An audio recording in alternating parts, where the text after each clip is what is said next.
guys. Hi, guys. Hello. Hi, everyone. Like I always forget lip gloss, and then I always do it on camera. Oh. So we have a lot of things to cover today. A lot of interesting things. First of all, we have about 100 updates from Ukraine today. We also have 4 updates from me personally. Uh, kind of, sort of. All of them, the personal updates are nice and good. Hi, Mark. Героям слава, John. Um, so as always, it's Привіт. Oh, that's so awesome. Привіт. So as always, we're doing both YouTube and TikTok. Hi, Walter. Hi, Pamela. Hi, Pamela.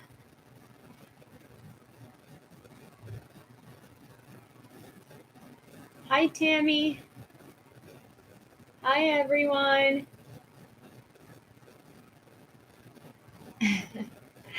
Okay, see you there, John. Hi, Christina.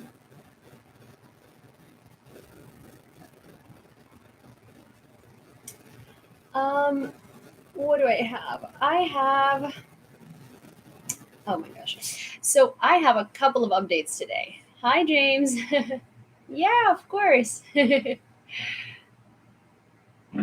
you have a live tomorrow? I do, at 2 p.m. Eastern, and it's going to be a live with a historian.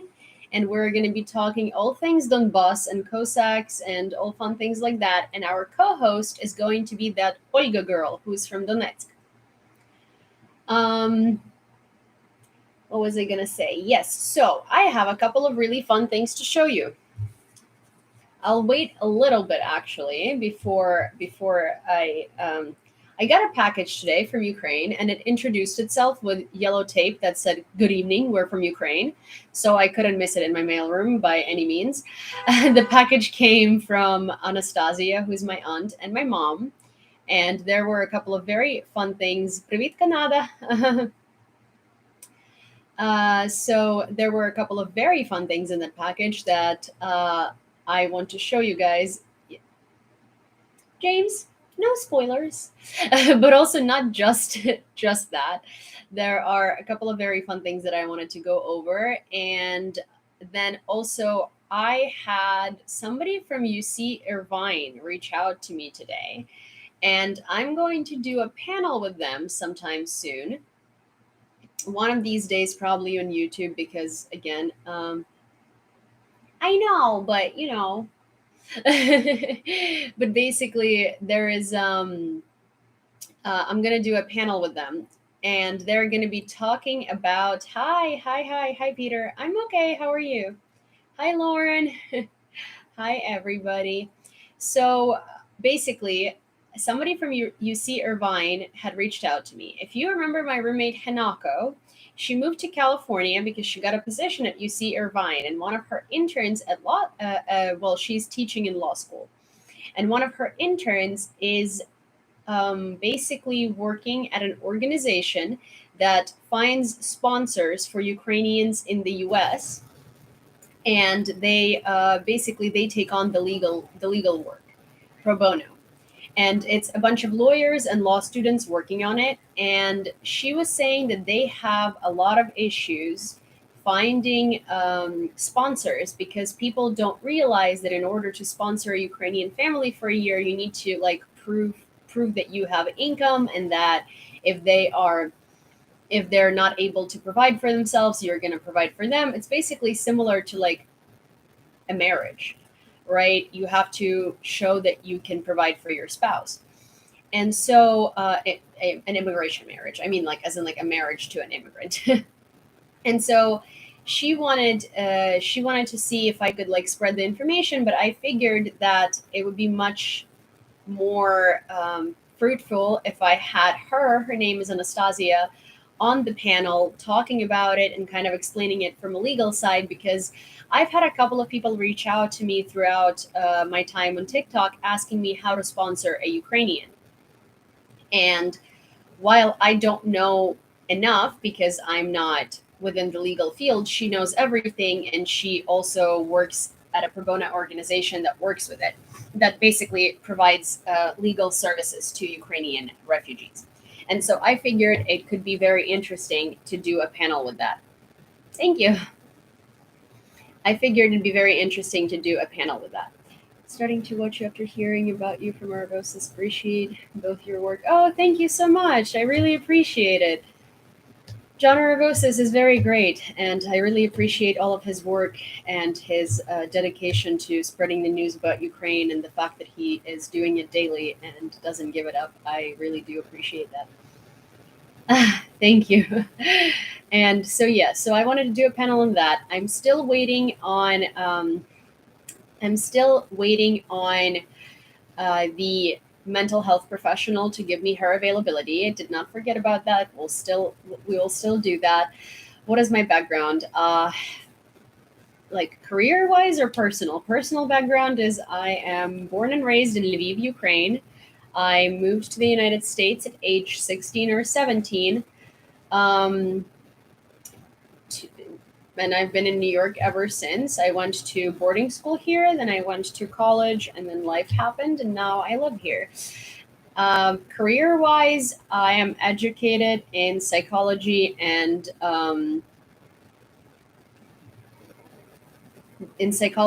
graphic design, and I am a UX UI designer, aka a product designer. But I always very much enjoyed history, and I know I'm keen on politics and history, and so I figured that it might be helpful to giving some context to the news in Ukraine. And Joey, yes, that's Joey Contino. His wife is Ukrainian. Her name is Yulia, and her sister Irina, I believe, just came to Ukraine as a refugee. It just came from Ukraine as a refugee as well. In the East holding up? Well, as a whole, Ukrainian civilians in the East are not holding up very well because, well, so here's the thing: it's not only the East that's invaded by Russia; it's also this. Realize is what we call Donbass. It's not Donetsk. It's not just Luhansk. It's also Mariupol. It's also Kherson. So it's a lot of cities that you don't put under the umbrella of Donbass. So invasion of Donbass doesn't only mean invasion of Donetsk and Luhansk. It also means invasion of Kherson. It also means invasion of Mariupol. People in Kherson and Mariupol are living under Russian occupation. They're forbidden to speak Ukrainian. They're going through filtration camps. I'm actually going to read you an excerpt about what filtration camps for Ukrainians under Russian occupation entail, because I found an excerpt of that and I wanted to share it. They're not holding up very well because in those cities that are not occupied quite yet, people are being bombed and shelled constantly. In the cities that are occupied at this point,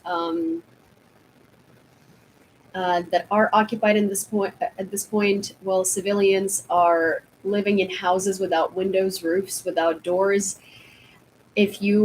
Yesterday I did show a lot of very graphic images from Mariupol. So if you have YouTube, I have a YouTube channel, and all of my lives are there, and you can rewatch them. And I very often bring up events and photos taken by locals from those places. It's really hard to get a grip on those photos in general for anyone because, well, those places are occupied and they don't necessarily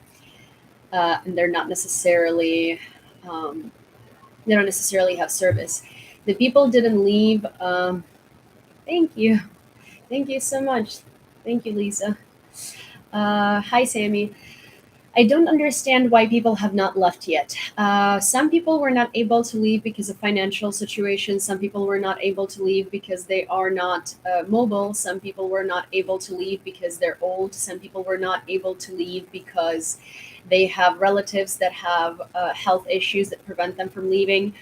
A lot of people were not able to leave because Russians simply were not letting them out. A lot of people were not able to leave because humanitarian corridors were being shelled, mined, and shot at. It's not as easy as it seems. And right now, people can't leave because Russians quite literally do not let them out. They're forcibly giving them Russian passports. They're forcibly forcing their kids to become Russian citizens. They are conducting a policy of Russification, which means that basically the children in schools are not allowed to speak Ukrainian to each other even on breaks. They are putting forth Russian curriculum in schools, and by schools I mean, like, you would think that if you're trying to educate kids right, the schools would be functioning. No, those are destroyed buildings with no heat or electricity, and they're forcing kids to stay for the summer in order to brush up on Russian curriculum because they're transitioning them from the Ukrainian curriculum. Uh, well, I think other countries should go in and stop the invasion. Honestly, I don't think it's just that they need to go in and save the people. I think it's that they really need to go in and stop the invasion because at this point it's a genocide, and it is quite different than anything else that we've seen in our lifetime. But it's not quite different from World War II. Although even those people who went through World War II, who have gone through World War II, said that German soldiers compared to the Red Army, which is Russian soldiers, were angels. So Russians are, well, they're destroying everything around them, and they're destroying people. And the purpose of this war is not just to gain territory. The purpose of this war is to erase Ukrainian culture and Ukrainian identity. So it is a genocide. Uh, People are not willingly getting Russian passports. People are forced to get Russian passports. Willingly is those are claims, and those are Russian propaganda claims.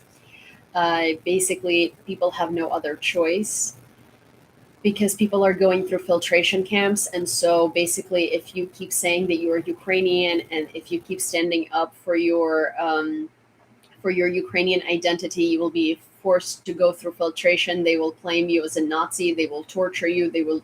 It's not. There is nothing willing under Russian occupation. There is nothing done at will under Russian occupation. People are not willingly getting Russian passports, especially in Kherson and Mariupol, because those people clearly, like, it's the same as today I was watching a very, what, I'll show it to you. I will show it to you later in the news cycle because I think it's important. Well, actually, I will show it to you before the news. I will read you about filtration system under Russian occupation, and I will also show you a video from Telebachnia Toronto. It's basically like TV Toronto, and it's made by Ukrainians, but it does have English subtitles on it. So you're going to be able to see. So you're going to be able to read as the man narrates it, and as the host narrates it. And they explained it very well. They explained the problem with how Russian propaganda works and what they want you to believe very, very well. It's the same as, like, people in Mariupol are grateful to Russians for humanitarian aid. Well, yes, I mean, if you haven't eaten for 7 days, you are going to be grateful to anybody for anything, right? Because then you will say anything you need to say just to get your food, right? And people understand that. And it's like they're standing on the ruins of the homes that Russians have shelled, and they're getting anything from them. And they're obviously not great. Like, they're going to say they're grateful because, I mean, they haven't eaten. So it's quite upsetting. There is a lot happening. Let me get a sip of water, or rather my concoction, and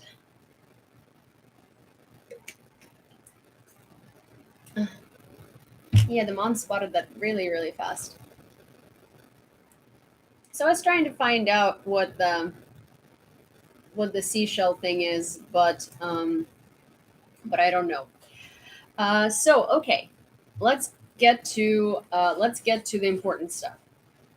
We have this. My mom has gotten me these stamps, basically so I could auction them off for aid for Ukraine. Oh, rare shells. I see. I don't know what that means. I'm glad you got them though, Jason. But so basically, these are Russian worship go F yourself stamps. And we're going to be auctioning them off. Rather, we are going to be fundraise raffling them. Can I move closer? I mean, here. These are Russian worship go F yourself stamps, and they are going to be up for grabs.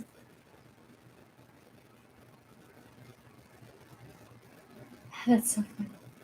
Yes, so to anybody who wants one, what we're gonna do is we're gonna do what we did with keychains. And there is a man who works for my father. I've mentioned it before. Доброго вечора. I've mentioned it before. There is a guy who works for my dad. He was a driver at my dad's company, and he served in ATO, which was the frontline army in the invasion of Donbass in 2014, as a medical driver for the army. Then I think in 2018 or 19 he came back and he went to Lviv and he found a job with my father as a driver. And there is a Ukrainian in the chat, so if we can send them sunflowers as per Joan Aravosis, that would be really nice to greet them. John Aravosis does this thing where anytime there is a Ukrainian that comes into the chat, he asks his audience to send sunflowers to the Ukrainian to greet them. And I think it's a wonderful idea, and I really like that he has done that. And every single time that I ask to do that, I will credit him with the idea because it's 100% his, and I don't want to like take it over. But I do think that it's very sweet. But so yes, basically, the person who works for my dad, he served in the ATO. Then he came back in 2019, worked for my dad for 2 years, and then the full scale invasion happened. And what he did is he went and volunteered for Frontlines Army again because, well, he wants to protect his homeland, and he drives a mobile surgery station. I think like mobile medic vehicle, where you can perform basic surgeries in like a medical vehicle. So I don't know what they're called. They're called like mobile surgery, mobile operation room, mobile ORs or something like that. So basically, he drives that. And the problem with that is that they drive it during the night, and the problem with that is that you can't use headlights. You can't use any lights really because Russians are going to be able to see you. And can you and John consider doing a broadcast together in person? Would make a great team. Oh, maybe. I'll talk to him about it. Maybe I'll visit him in DC. um, no, yeah, there are car ones. There are mobile ORs that are cars, and so he drives that. Um, and they drive at night, and basically they can't do headlights. They can't use headlights because they're going to be spotted by Russians, so they need night vision devices. And those night vision devices are $3,500 to $4,000. So I figure that we take 6 stamps, and for $4,000 for everybody who donates, we're going to randomly select 6 people who are going to get a stamp. And that's what we did with keychains made out of Russian aircrafts before, which I'm going to send out next week. I'm so sorry for the delay. To everybody who didn't know, one of the winners got most of the keychains, and then they had to send them back to me, and now I have to send them out to their to their owners. But I just had a really overwhelming week mentally and emotionally, and I'm really sorry I haven't made it to the post office yet, but I will do that on Monday promptly. I don't want to promise tomorrow because I know I have a lot going on tomorrow, but I will try my best. So, yeah. So for basically what we did there is that we were raising money for drones for Ukraine.fund, and for every $1,000 of donations, they give you a keychain made out of the skin of a downed Russian aircraft on the battle that was taken down during the battle for Kyiv. And so Oh my God, I stand with the. So somebody said, I know it's a troll, but anyways, I don't stand with Russia. I don't stand with Ukraine. I stand with big tobacco. Well, I stand with the fact that you need to go get education, and also I stand with the fact that you need to probably do something better with your life. But yeah, anyways, um, yeah, I've done a couple of lives with Aragosis, but he also was the host. He was also the host for our last Saturday live with a historian about Crimea, which was on my YouTube. If you want to check it out. But yes, so James is one of the lucky lucky owners of the keychain, and what we did there is because a donation of $1,000 for one person is a lot of money, but what we did is like every $5 is an entry into the raffle, and every $1,000 is one keychain, right? So basically, the more if you donated $35, you were entered 7 times, right? If you donated $50, you were entered 10 times. So I figured we would do the same for stamps. I know that stamps probably aren't as valuable as keychains from a Russian aircraft, but yes, I'm having a live with her tomorrow. But at the same time, I feel like it's much nicer to fundraise for something when people can get something in return for their kindness and generosity. So Russian Warship Go F Yourself stamps it is. And they are a limited edition, and it is really hard to get them. So here they are. Um, it was incredibly difficult to order them. I will just tell you that. Then another thing that I wanted to show you is Anastasia, my lovely aunt, who is very talented and very amazing. She has made these super duper cool honey breads. So honey breads are basically like gingerbreads, but instead of ginger, they're honey breads. And so I personally like honey breads much more than I like gingerbreads. And they're Ukrainian American spy themed. And this is what they look like. And I have 5 of them. And originally, I was going to sell them on the spice shop. I don't think Anastasia has time to make enough to sell them at the spice shop, but I figured that I will just do a giveaway.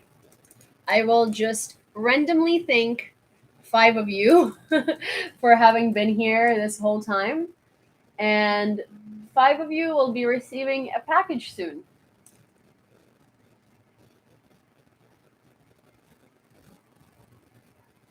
Why does the cookie what?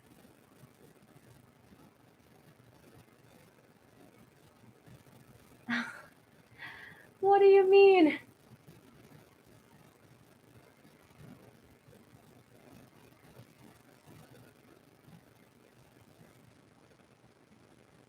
No death wheat for us. But so yes, they're honey breads, and yeah, Anastasia is really really good at what she does, and they're not. They all look a little bit different, so it's not really a bread; it's like gingerbread, you know. Oh yeah, because this it has different hair color on the on some of the items in the spice shop because for embroidery purposes I had to adjust it so that it would look better. But yes, so these are going to be coming to 5 random people. It is me. That's the thing. That's supposed to be me because I'm the Ukrainian American spy. But so basically, yeah, 5 of you are going to be randomly receiving these, and I don't even know which 5 of you yet. But I will let you know. I have some of your addresses or addresses. I don't some of yours, so I'm just gonna try to figure out. I'm just gonna try to figure out how to figure out which 5.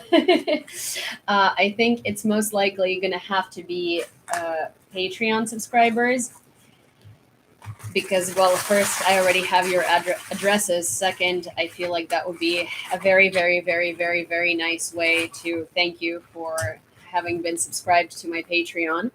And also, Anastasia is going to send me some more next. Oh, she's moving to England in July on a program for Ukrainians.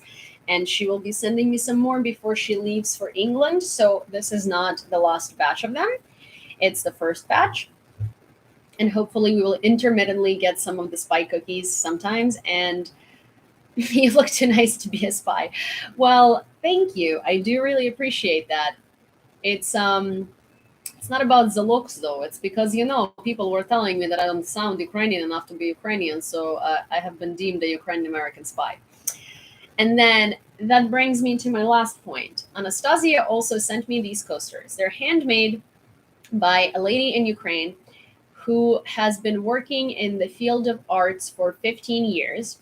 And then COVID happened and she was laid off her job, and she is not able to, well, she hasn't been able to find another job. And she is very talented and very interested in arts and crafts and like handwork and stuff like that. So she has been doing these coasters for like, they're not, she doesn't just do coasters, but basically she does these handmade kind of like things.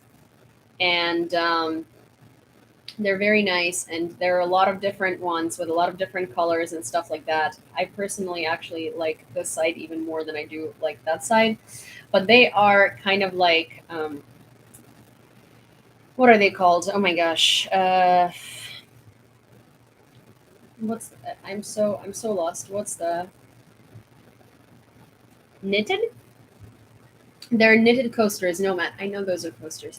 They're knitted coasters, and yeah, crochet, yes, there we go. Oh my gosh, thank you. Knit, crochet, yes, crochet. So I have about 20 sets of two of these, and this is her only income to date. And I was wondering if you guys would be interested in purchasing these on the Spy Shop or something like that, and whether $15 including shipping is reasonable for two of these miniature blankets. Hi, Jennifer. So there are a lot of different ones of them. So there is like one with a heart. They come in a set of two. They Some of them are like this. It's just Ukrainian colors. I have so many different ones. Um, some of them are the hearts with Ukraine. Well, you guys, you tell me what you think is reasonable for these. I don't know. I just want to help her out. Blanket for a mouse, yes, precisely. There are a lot of different ones. No, Carlos, 50 is a lot. 50 is a ridiculous amount of money. I think maybe 20 is yeah, shipping is in. Well, shipping is definitely in within the US. I need to check what shipping is like to Canada these days because it's been ridiculously expensive. So shipping is definitely included in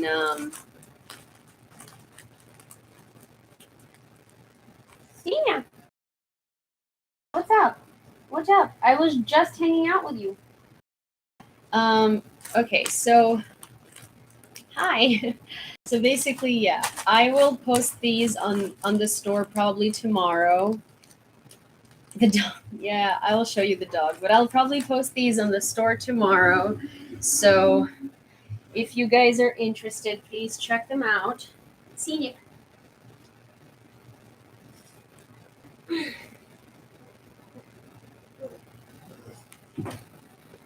Hello, lady. These are not foods. These are not foods. Cindy says hello. Did you come here because you now think that every time I do a live, I'm gonna give you yummies? Is that why? I think she now is like trained like Pavlov's dogs. That every time I sit here and I'm talking to the camera, she's gonna be getting treats. Treats? Okay, fine. Hang on. Hang on. Sina. Hang on. Okay, baby. Okay, here. Look. Sit. I don't have anything in my hand yet. You gotta give me some time, lady.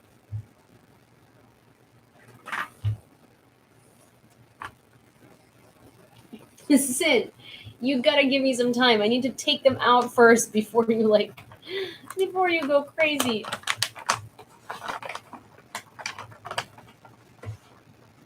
Wait. Wait. Wait. Okay.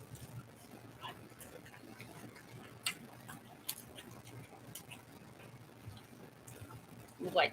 What? What? I'm trying not to give her too many today because she threw up earlier, and so I'm worried about her stomach. She's on a diet today. She's on a diet today because we're scared about her stomach. Right? Right? Sin. That's it. There is nothing in my. Oh, you crazy, crazy creature. Yeah, but the vet called me and we had to reschedule for Sunday because they had um they had thank you, Matt. Basically, they asked me to reschedule for Sunday, so it's gonna be Sunday. But her rash seems to have. I have these like wipes that my vet gave me for all of the rashes and stuff like that, and it seems like it's dispersed. Whoa, whoa, baby. What? You only want to sit with me here when I give you yummies? So it looks like it's getting better. So hopefully on Sunday they tell us that everything is okay, right? Right? Everything is okay, right? Gremlin. Gremlin. Gremlin.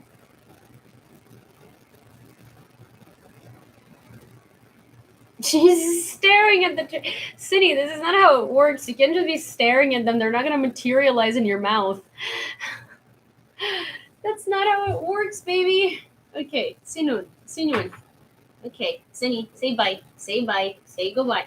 Okay, why are you eating me now? Cindy. Ah. Sin. Sin. You know I would give you more. You know I would give you more, but I can't. I can't because who threw up today? Who threw up today? She's 2 years old. She turned 2 in April, April 15th. April 15th was her birthday. Okay, Gremlin, I'm gonna bring you back to your bed. Okay, Gremlin? Okay.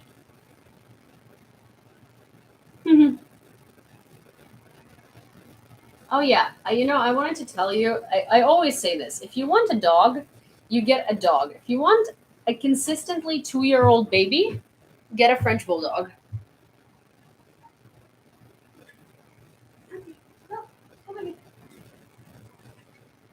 It's like if you want a child that's 2 years old the entire time and never grows up. If you want a toddler, you get a Frenchie.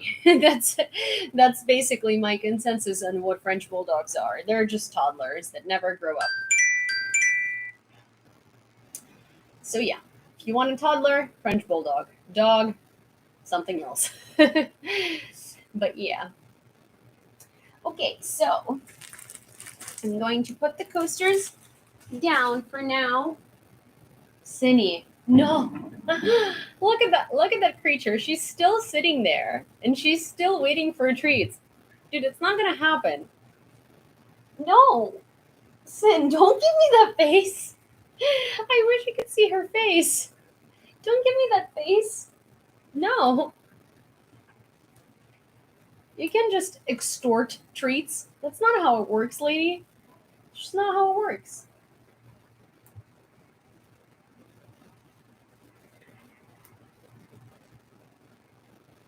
I know, and it's like,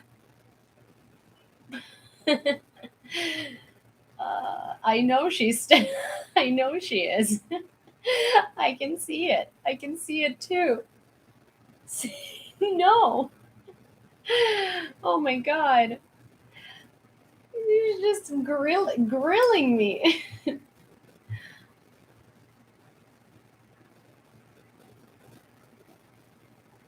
Yeah, oh yeah, she definitely is waiting for. Okay. Are she gonna? I'm like, oh.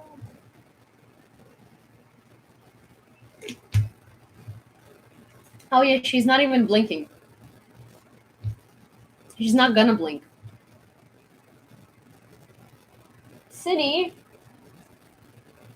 no. She's guilting me for sure. She's gonna start making noises. I always feel like somebody's watching me. Oh yay! Thank you. She's given up. Okay, that's well. That's good. That's good news. I'm glad that she's figured it out. Sinona. That was a good call, Matt. Okay, well, unfortunately, we got to transition to some less fortunate news, and I'm going to, well, I guess before I do that, I'm just going to show you that YouTube video because it's less, well, it doesn't mean it's equally as upsetting as the filtration camps, but so.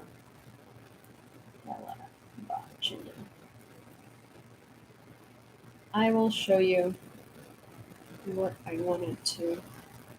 Okay.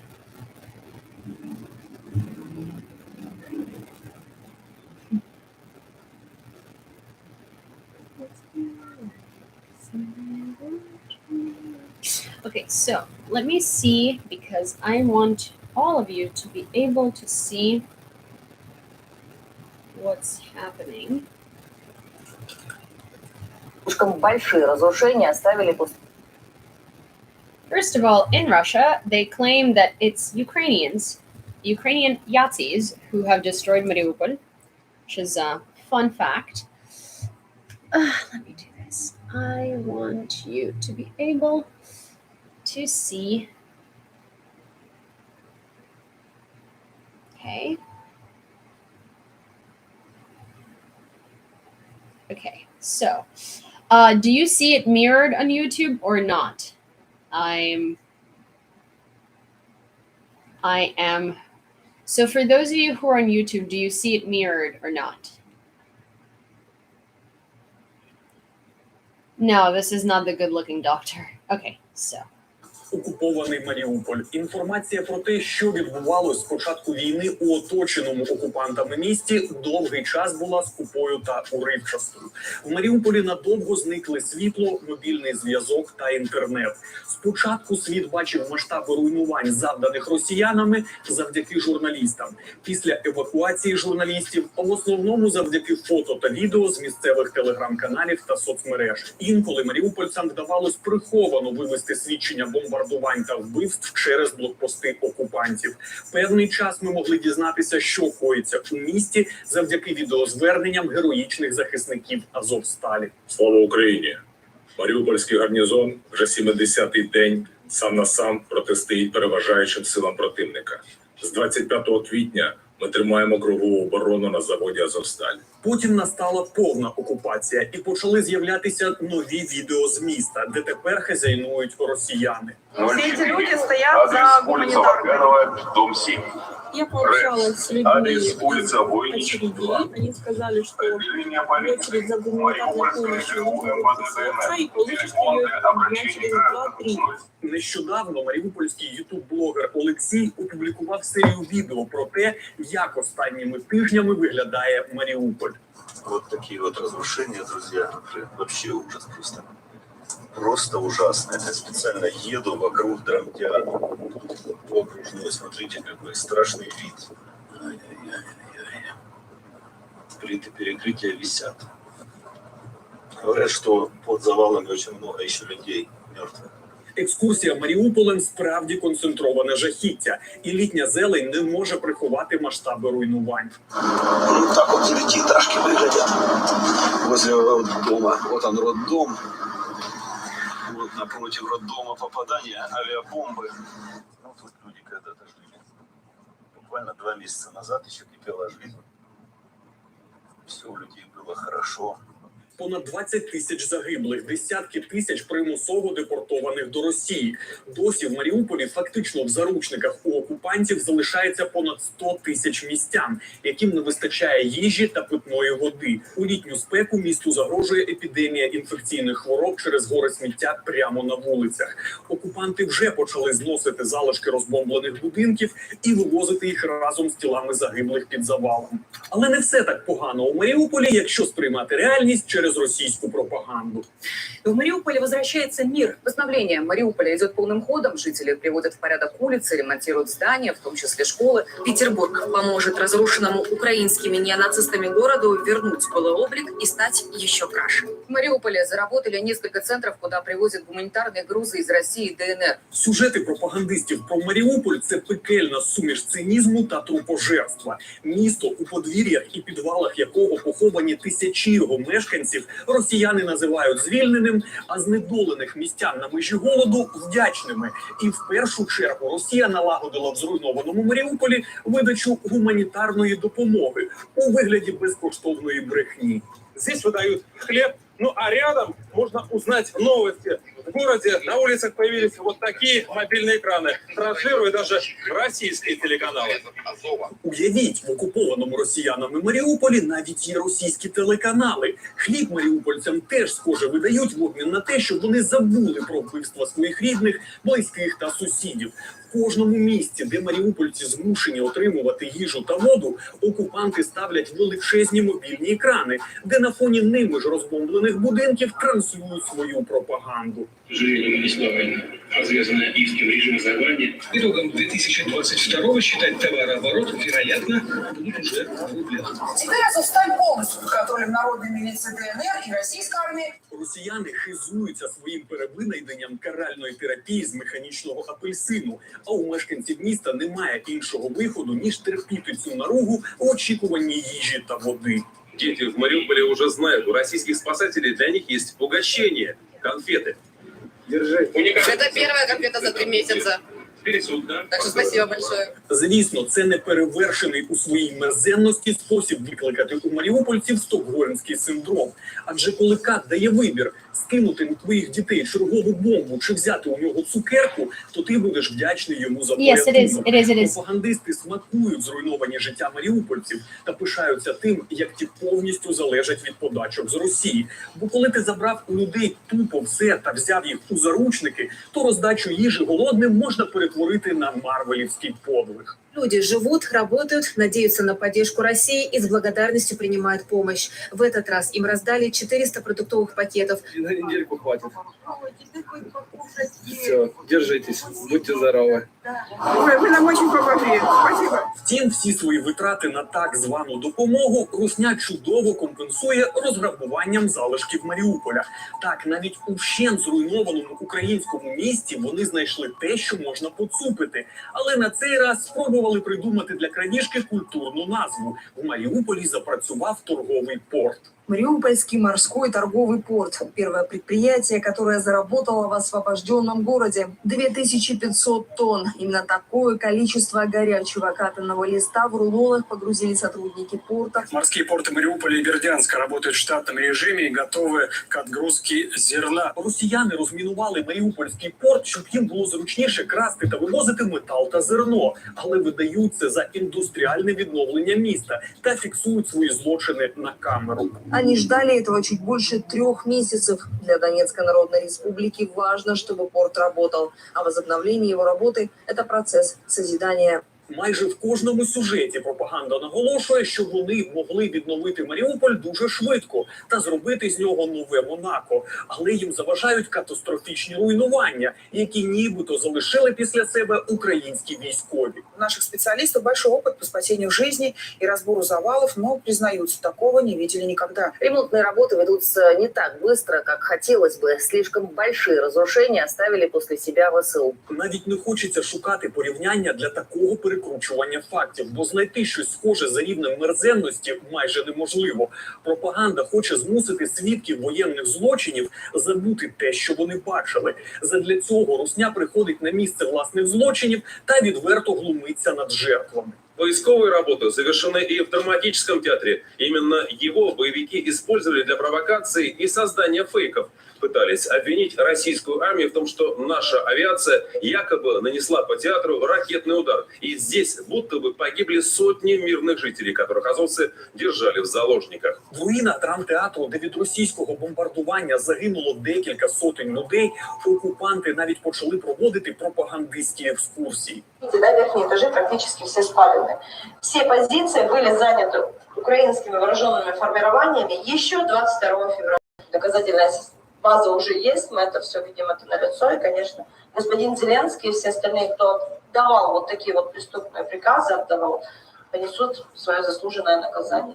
Прямо зараз Росія намагається винищити у Маріуполі все, що нагадує Україну. Прибирає українську назву міста, українські підручники замінює російськими, влаштовує якісь біснуваті святкування Дня Росії в окупованому і зруйнованому місті. Святкування, звісно, виключно для своїх, бо серед маріупольців, бажаючих радіти святу окупантів, не знайшлося. В Маріуполі в День Росії розгорнули найбільший російський триколор. Ну, якщо вам недостатньо боляче від цього безпросвітного, концентрованого зла, яке облаштувалось на трупах загиблих маріупольців, то ось пропагандисти Russia Today зняли кліп українською під назвою «Пливе кача» з переробленими словами про те, як в Азовсталі вбивали українських воїнів. Почему на украинском? Потому что украинский наш трофей. Мы забираем этот язык себе. Але що б не намагалась робити русня, Маріуполь завжди залишатиметься українським містом, а його захисників, морпіхів, азовців, поліцейських, прикордонників, всіх героїв Азовсталі ніколи не забудуть. А будь-які спроби окупантів це змінити будуть такими ж вдалими, як спроба нейтралізувати Джавелін мангалом поверх башти танка.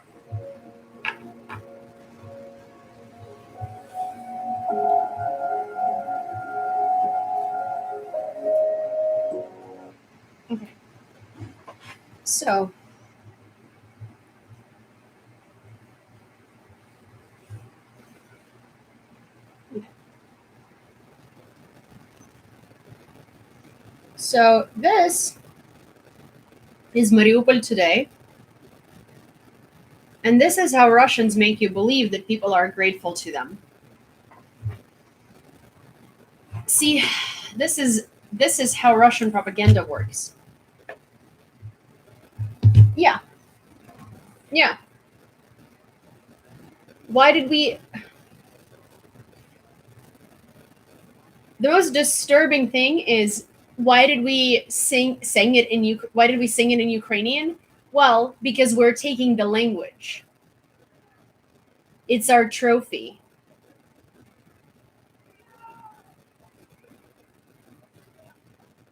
Crazy, bloodthirsty people. Okay, and then now I'm going to read you an excerpt about...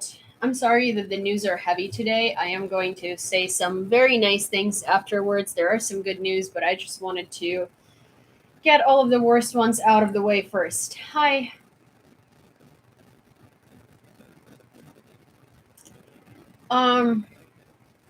Okay. Russian filtration camps. How Ukrainians are going through interrogations, filtration, and the FSB.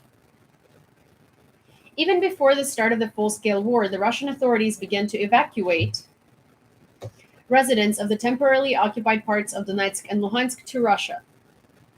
After February 24th, the Russian Federation expanded the scope of deportations and began to deport Ukrainians from Mariupol and other temporarily occupied settlements. Residents of towns and villages on the front line were also at risk. There, the Russians fired on green corridors, leading to the territory controlled by Ukraine, or fired on settlements. In this way, they created the conditions for people to go to Russia themselves. How many people have been affected? Around 1.4 million Ukrainian citizens, including 240,000 children, have been forcibly deported to Russia to date. According to Ukraine's former Commissioner for Human Rights, Yewleea, many of them have had to pass through filtration camps. On the way, where they're processed, Denisova says that Russia has created an extensive network of filtration camps in every occupied city. which have processed at least 37,000 people, although some Western estimates put the figure as high as 1 million. How do the camps work? In the war zones where Russian forces are in control, civilians fleeing the fighting have generally been given safe passage only in one direction, towards Russia. Along the way, they're subjected to a lengthy filtration process in camps in southeastern Ukraine, run by the FSB, the Russian intelligence agency, and manned by Russian and separatist forces. People are interrogated and asked about their politics, their views in the Ukraine war, and their future plans. Men are stripped and checked for shoulder bruises that suggest they have recently used a weapon. Papers are checked, and phones, photos, messages, and social media posts are examined.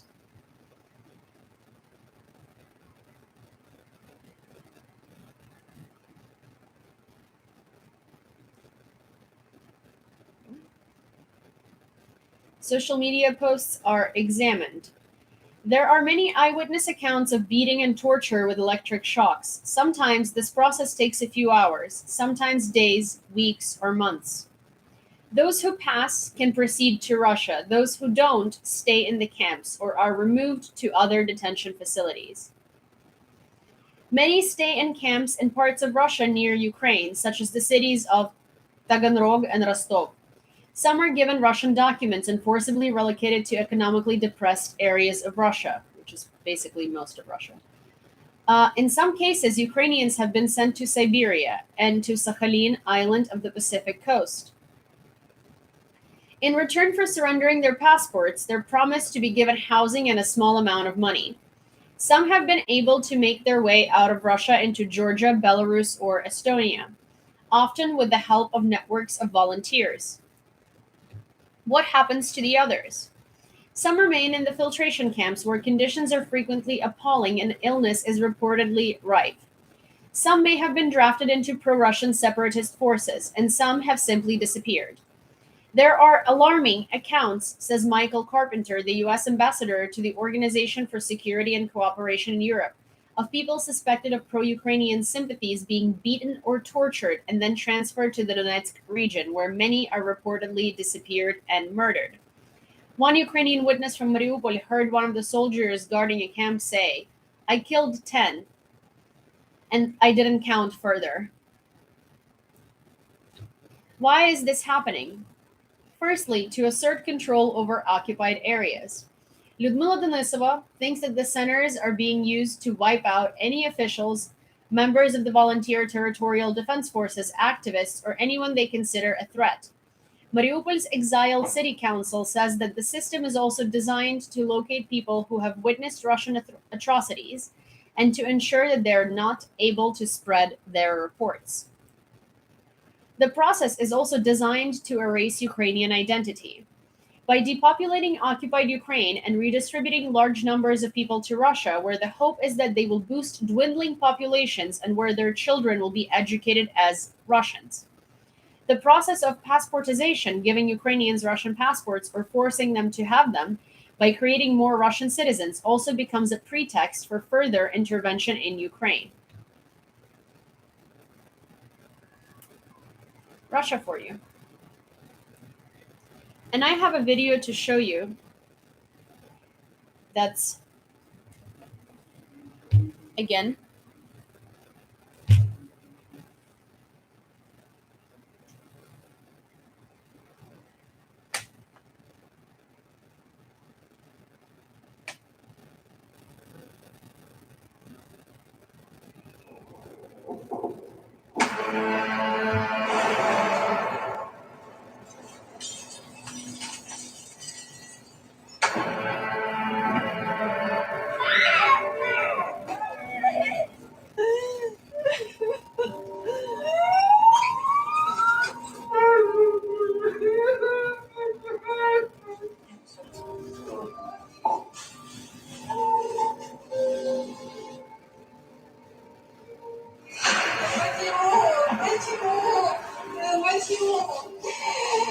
Кто нам детей вернет? Кто?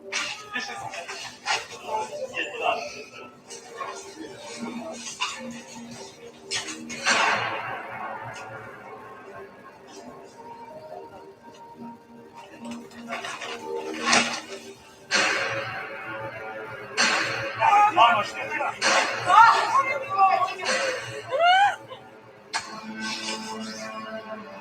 хочу, чтобы я умирала.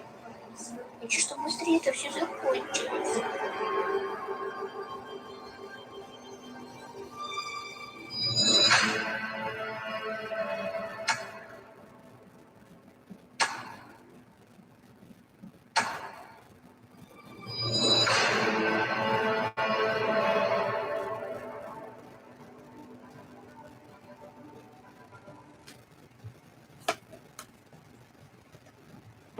Essentially, the conclusion of this is that all of those European leaders like Macron, like Scholz, like Draghi, the people who keep blocking Ukraine's access to weapons, they're as complicit as Russians. Because if we were able to get fighter jets, if we were able to get tanks, if we were able to get MLRS, we would have deblockaded that city. But we weren't able to, for whatever political games that they're playing. And these people are now living in those filtration camps that I was just talking about, because Mariupol is the city that I was talking about before I showed you this video. These people have gone through that, and now they're living under Russian occupation in filtration camps. Mariupol is also the place that they were talking about on the YouTube video I showed you earlier, where people are getting humanitarian aid and where they're basically developing Stockholm syndrome for Russians.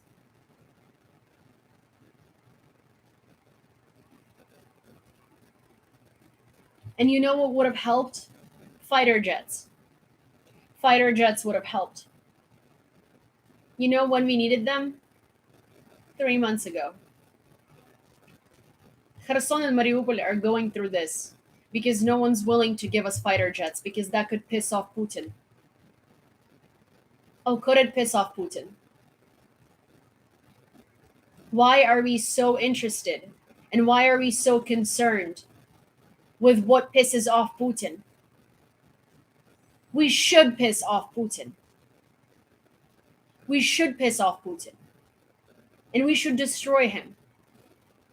Because he's destroying Ukraine. And he's not going to stop at Ukraine.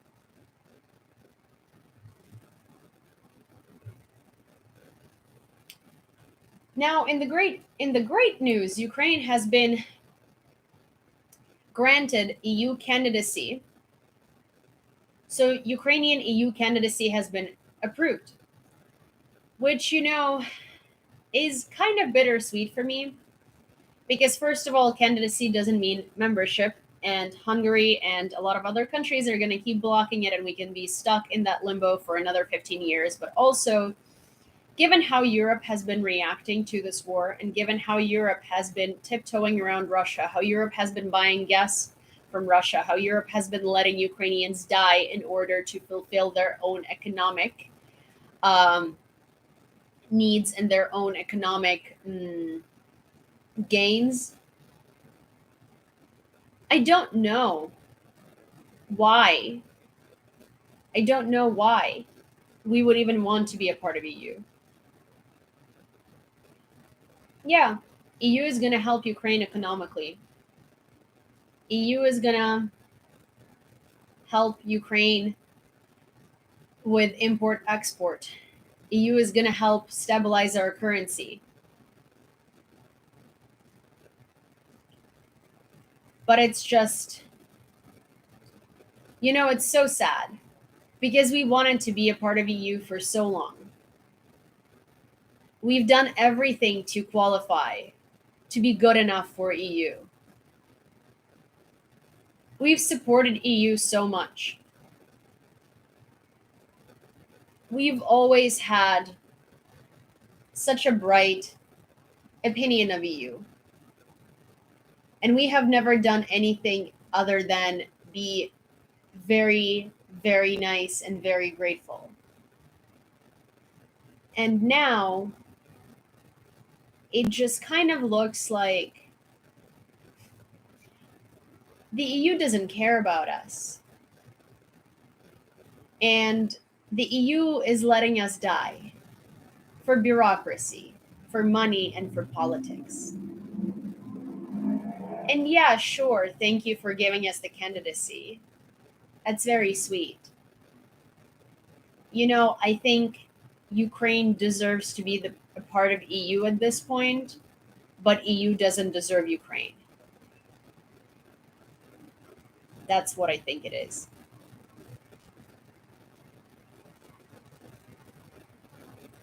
Mobilization exercises started in Belarus. Subpoenas have already been handed out to citizens of Belarus liable for military service, and they must come to the military registration and enlistment offices. Thank you so much. This was told by military expert Oleg Zhdanov. We will see how these exercises end. By the way, they will continue until July 8th, and at that time, Belarus closed its airspace, the military expert noted. An interactive map has been created where you can compare the area of the occupied territory of Ukraine with the area of other countries. Russia currently occupies approximately 20% of the territory of Ukraine, which is equal to about a fifth of France, 42% of Italy, 36% of Germany, 52% of the UK.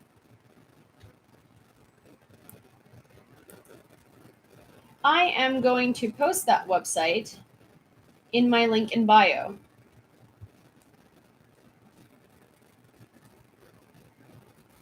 Because I think it's extremely important that people are able to see that. And I think it's extremely important for people to be able to compare it. Because I don't think people understand that when a lot of people don't, when European leaders talk about territorial concessions,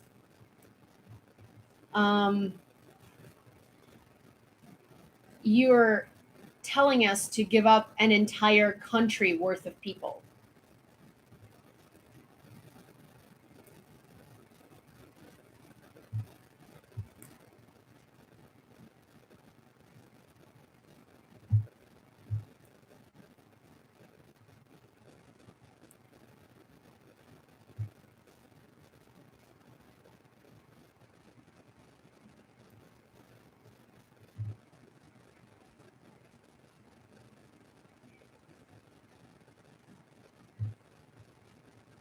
That's crazy.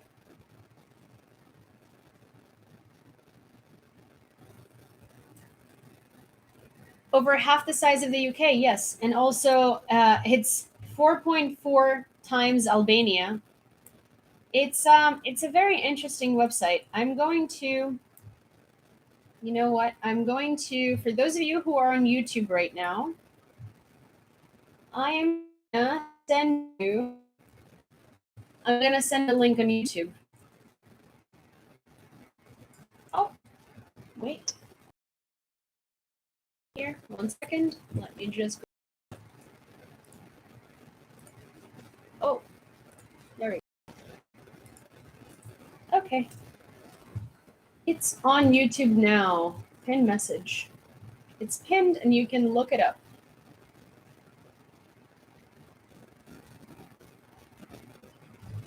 So if you'd like to see it, if you'd like to see the link right now, it's on YouTube. It's pinned. It's also in the comments.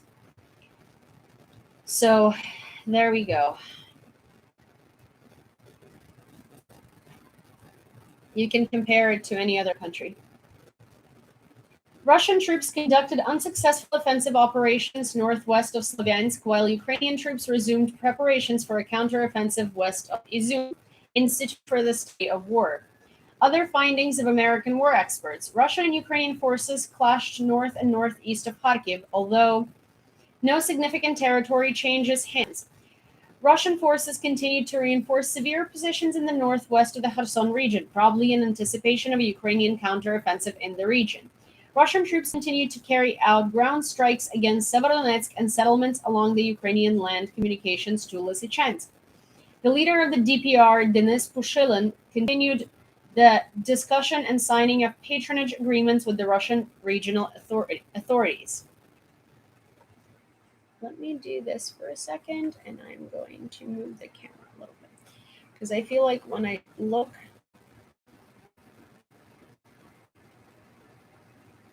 Wait. I'm sorry. Nope. Not the best angle, but could be better. Okay, there we go. All right. Sorry, YouTube people. I tried.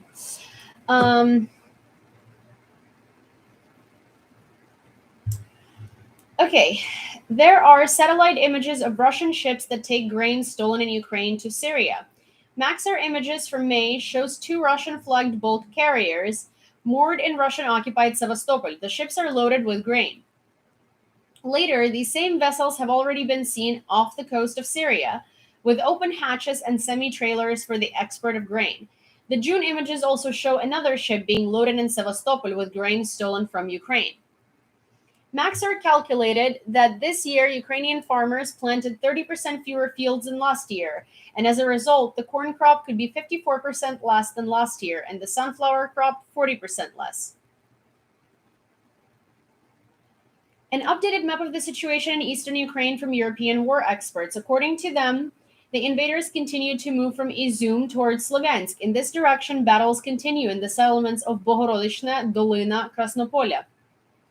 In turn, the AFU is conducting a counterattack in the Kherson region and has regained control of Soldatsky, Pravdan, and Alexandrivka. Over the last 24 hours, Russian forces have likely continued to attempt to regain momentum in the Popasna axis, from which they seek to surround the Severodonetsk pocket from the south. This is according to British intelligence. In Russia, the war has accelerated the state's long-term trajectory towards authoritarianism. In the recent weeks, the Duma has started the process to introduce a 20-year sentence for Russians who fight against the Russian Federation. Speaking out against the invasion is also being criminalized. Despite the majority of Russians telling pollsters that they support the special military operation, elements of the population both actively and passively demonstrate their opposition. The Freedom for Russia Legion, recruited from Russians, has almost certainly deployed in combat alongside the Ukrainian military. Some high-profile Russian officials have highly likely been sidelined after criticizing the war. Skepticism about the war is likely also particularly strong among Russia's business elite and oligarch community. Migration applications suggest that 15,000 Russian millionaires are likely already attempting to leave the country. Motivations highly likely include both personal opposition to the invasion and intent to escape the financial impact of the sanctions imposed on Russia. Should this exodus continue, it will likely exacerbate the war's long-term damage to Russia's economy. Well, so first of all, they're not running away because they oppose the war. They're running away because of sanctions, and they're running away because they're scared for their money. If their money wasn't concerned, they would still be staying in Russia. Like, the war started in 2014, and this is my issue with everybody telling you that there is opposition in Russia. The war started in 2014. Everyone was happy about the annexation of Crimea. Everyone supported the invasion of Donbass. So these people suddenly having a change of heart does not make them good. It's not opposition in Russia. They're fleeing sanctions because this has started in 2014 and not a single person of these oligarchs has fled. Not a single one. Not a single one of their actors, not a single one of their elite, not a single one of their famous people. None. They were all okay with it up until the sanctions started concerning their personal wealth and well-being. So no, this is not because opposition, and this is not because they don't like the war. This is literally because of their money. And don't let anybody tell you otherwise. They had 8 years.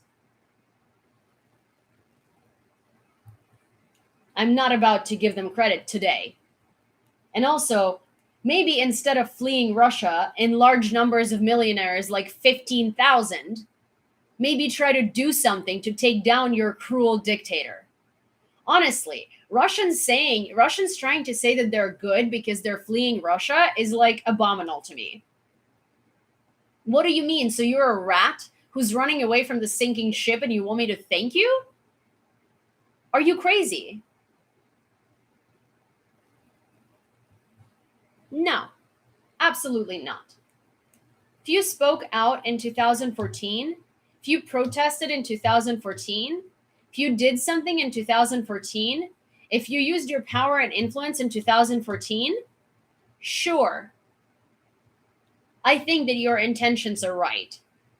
If you started doing something in 2022 after sanctions started ruining your life, bye. Get out of here. You're not doing this because you oppose anything in Ukraine. And if you're running away from Russia instead of actually doing something if you oppose the war in Ukraine, you also do not deserve anything, any credit, or anybody saying like, oh my God, look at them good Russians. No. You have the ability as a Russian elite, as Russian millionaires, you have the ability to do something.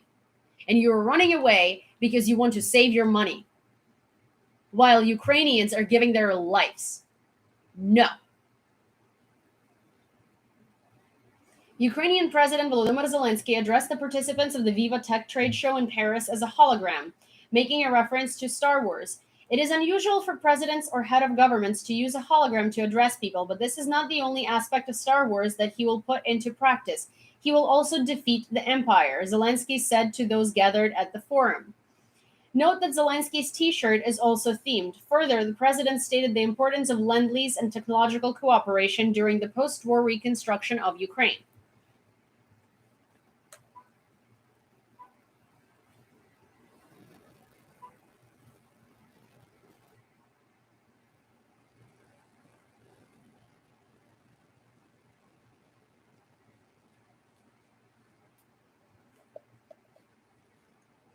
Yeah, I think that's really cool.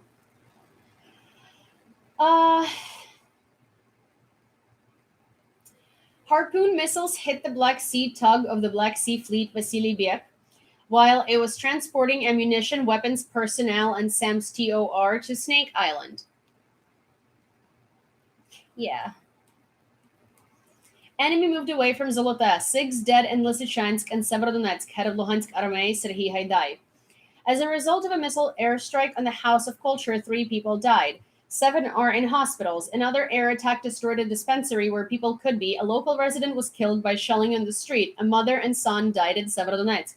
In Lysychansk, a school building and 2 houses were destroyed. In Gorny, 18 houses. In Vrukovka, 7. Damages in the village of Sinetsky. In Severodonetsk, the Azot checkpoint building was damaged by shelling. Over the past day, the Russians have used artillery and MLRS in the areas of Severodonetsk, Lysychansk, Ustinovka, Loskutovka, Matelkino, Borovske, Mykolaievka, and Novoivanovka. The invaders launched airstrikes on Loskutovka and Ustinovka. Fighting continues in Severodonetsk. Considering the free publicity, yeah, I hope so, but I don't think they will. Klitschko meets Scholz. Ukraine needs weapons and support from EU membership. Kyiv Mayor Vitaly Klitschko met with German Chancellor Olaf Scholz. They discussed strengthening assistance to Ukraine and support for its membership in the EU. Ukraine needs weapons, economic aid, and stronger sanctions against Russia, as well as support from the European community for Ukraine's candidacy for EU membership. Appeasement of the aggressor will only whet his appetite, and the war will spill over to EU countries. Therefore, Ukraine, which has taken the blow of imperial evil and is heroically defending itself, must be helped today and now, Klitschko said. Also, this is super off topic, but you know, ADHD and I. So I figured out, I've said this earlier, but not everybody was here. And for all of those of you who didn't hear, I wanted to make Ukrainian-American spy-themed stamps on the Spy Shop. But USPS discontinued a function of custom stamps. Now, Ukrposhta does make custom stamps, and I will be ordering some, and I will be selling them on the Ukrainian-American Spy Shop. Now, I will make 3 designs of the stamps, and you guys will vote for the ones that you like the most, and then those are going to be the ones who are on that are on the Spy Shop. And all of the profits from those stamps are going to go to the armed forces of Ukraine. And the reason why I want you guys to vote, and the reason why I'm going to spend extra time to make different designs, is because I want to give you a Ukrainian experience, because we get to vote in Dia. And you get to vote on the website or on TikTok or on all social media. I'm not sure yet. I'm not sure yet how the polling is going to be done, but it's going to be done because I feel like we as Ukrainians get to vote for the stamps that Ukraine releases. So, well, this is a mini Ukrainian experience where you guys are going to be able to vote on the stamps that I will put out to the shop that will help the armed forces of Ukraine. And then another thing is, this is super unrelated, but I remembered it. So I put something in my Amazon wish list that it's not about me or my wish list. It's just that I didn't know how else to demonstrate it to you. But so I have this lamp in my apartment that's really good. It's like it's one lamp. It's a floor lamp and it lights up the whole room. I mean, like literally. And I thought about it and I was like, wow, a lot of people actually have problems with lighting, because I do for sure. Like my living room is really big. So this one lamp like lights up almost all of it. There's still some issues with lighting and I could use another lamp by my dining table so I could, like, I don't know. Anyways, it's not about me actually. But the reason why I put it on my Amazon wish list is because I wanted you to be able to see it. And so if any one of you has issues with lighting at home, honestly, I've had this lamp for like 3 years. It lights up gigantic spaces. This one lamp is enough for like my entire living room. I mean it. And it's a floor lamp, and it's this like technology from this company called, what are they called? They're called Globe Electrics. And literally you can look it up. It's on the wish list. But I put it there not for me, for you. I just wanted to like let you know that this is a thing. And so basically that lamp, I think it's like $70, so it's not super expensive, and it's 45 years of use. If you use it all day continuously, it lasts for 45 years. It's dimmable. And it's genuinely really cool. I don't know why I've never talked about it before. I don't get any commission for it or anything like that. It's just that I know I always complain about light in my apartment because I don't have overhead lighting or anything like that. And so the light in my apartment is always garbage. So bad. I have so many lamps everywhere. Like there's one here, there's one here, there's one hanging over there. There is like that rail lighting that came with my apartment that literally doesn't change anything. I have lamps on like every surface on which you can put a lamp in my room, because my lighting is so bad. And so if you can relate, and you need lighting solutions, then so if you need lighting solutions for like large rooms that don't have overhead lighting, like check that lamp out. It's really good, genuinely. I thought that I was just like, somebody asked me about that lamp the other day from my friends, and they were like, oh my God, I need this. And I was trying to find this lamp and I couldn't because I forgot what the name of it was. And so I had to go into like my old photos where I had the box from the lamp, because it's been like 3 years. So it's in my Amazon wish list. Literally just like I put it in the wish list so you guys can find it. So so because I figured it'd be like the easiest way. But if you go into Amazon and go into my wish list, you can literally find it there. Yes, lighting is really important. Honestly, like I don't know how to. I just don't want to. Okay, YouTube people, give me a second. I'm sorry. I just can't travel with YouTube, but I'll be back in a second. I'll show you how bright that lamp is. It's amazing. I've never seen anything like that, and I've never seen anything like that, especially if it's standing in the corner of your room. Keep in mind that this lamp is standing in the corner of my living room. And so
studio, and the studio had really large issues with lighting, and so my boss bought a bunch of these lights, and we ended up only using one. And so I then went and bought the light for myself, because I was like, wow, if it can light up a whole studio, it's definitely going to light up my apartment. And it did. Come on. And it did. And so so I just realized I would give you guys a tip. If you need a light that's going to light up your entire apartment or your entire room, then that's the light for you. And you can find it on my Amazon wish list because, well, I just didn't know where else to put it for you to like, for you, because it's on Amazon too. So I figured this is like the best place for it. Okay, so now back to the news. 1 dead and 6 wounded, the aftermath of rocket attack on Mykolaiv. As a result of a missile strike in the morning in Mykolaiv, 4 residential multi-story buildings and an infrastructure facility were damaged. It's like $70, I think. But it lasts you 45 years. Like, genuinely, I've had this for 3 years. I have never had to change the light bulb. Yeah.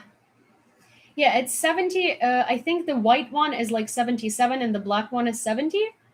And again, but it's like you will never have to change the light bulb. Like, it's 45 years of continuous use.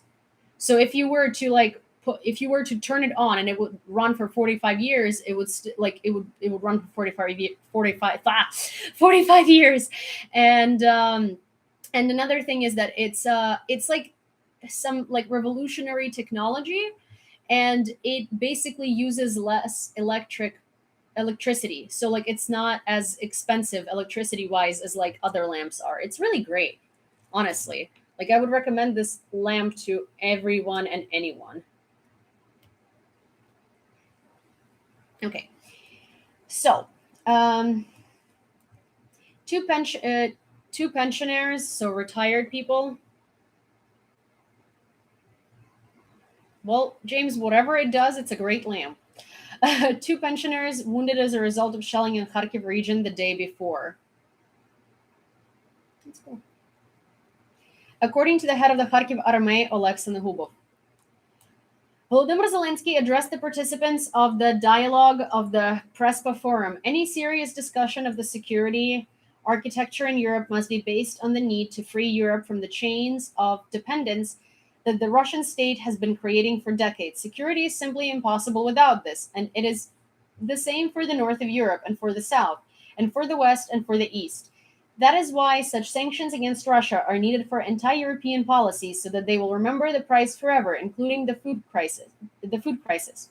Anyone who creates artificial hunger must become a global outcast and suffer painful damage. This must be taken into account when preparing the 7th EU sanctions package. Russian invaders shelled the Kryvyi Rih district of Dnipropetrovsk region from artillery at night, and in the morning from mortars. According to the head of the Dnipropetrovsk army, Serhiy Reznichenko, the invaders hit the village of Volika Kostromka. No harm done. In the Sumy region, the Khotan community came under fire from mortars around 5 a.m.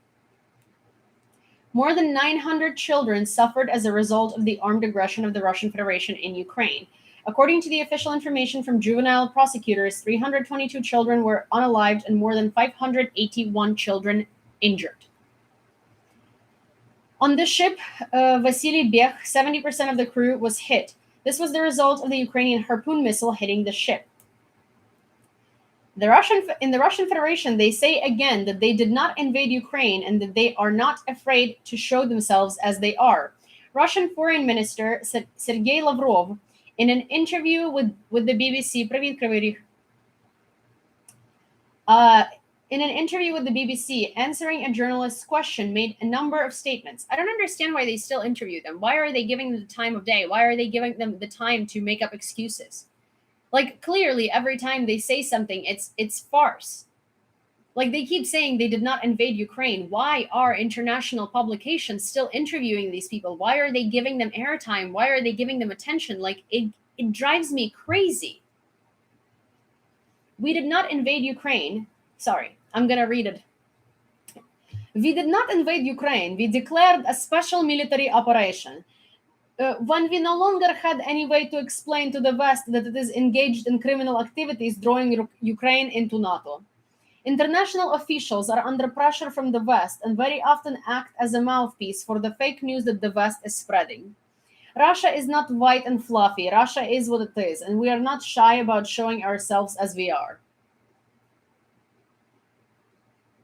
Why are you giving this airtime?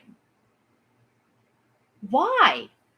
There's no reason to give this airtime. He's not even saying anything that makes sense. He's not even saying anything that you could like study or you could take away and you could figure out whether it's helping or not helping. It's just like, what is it?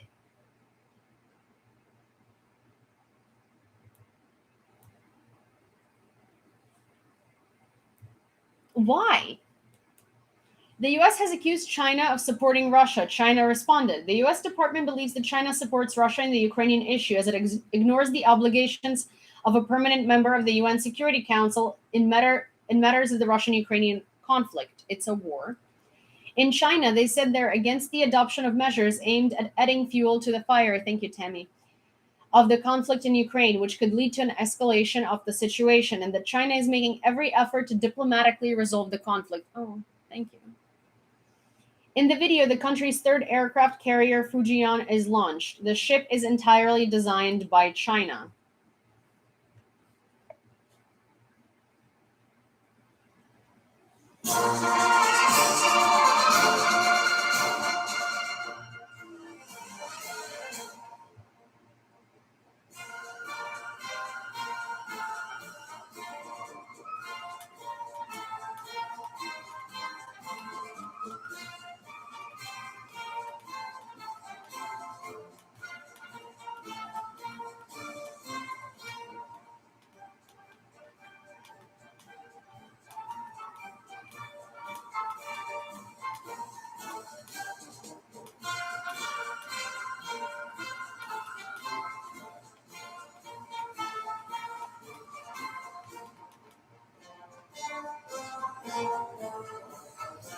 Okay, you know what? I'm just gonna.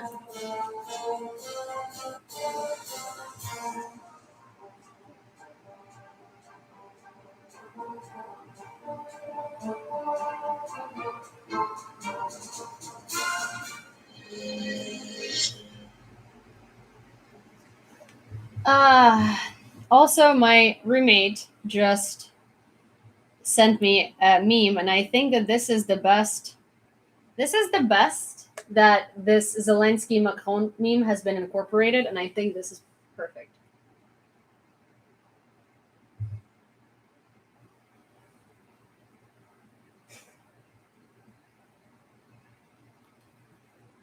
That's literally, yeah, witch bitch. Like that's literally what I was like. Anytime I see Chinese television, I'm just like, wow, this looks like Soviet Union. I don't know. Isn't this great? I think this is the best way that somebody has incorporated this.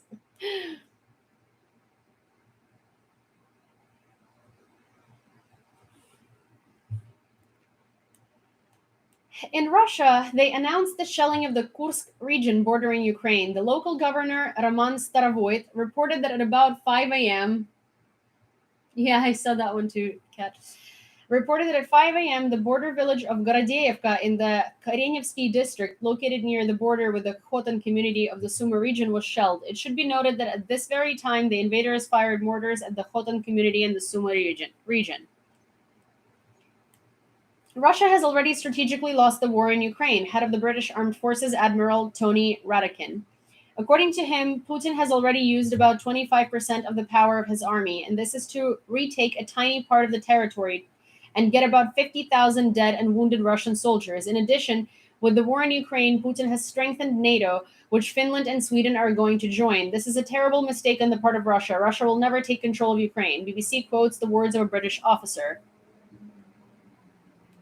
The Ukrainian military shared a video how they work on the positions of the Russian army with Hurricane MLRS.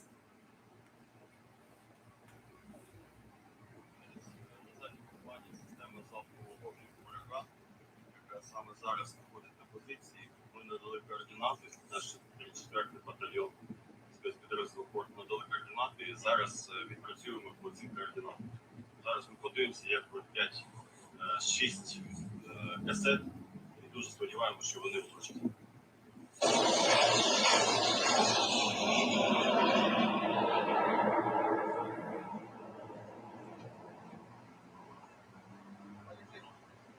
Уходим.